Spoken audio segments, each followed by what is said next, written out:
If you're looking for some cedar slabs, I just got these cut today. Oh, they're about 12 to 14 inches wide. Some of them are 1.25 inches, 1.5 inches thick.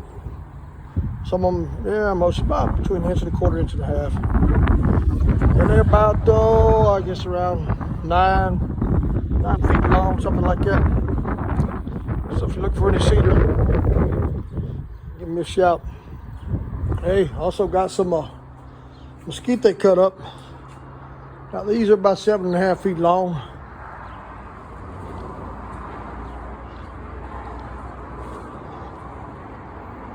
Pretty nice creamy edge on them.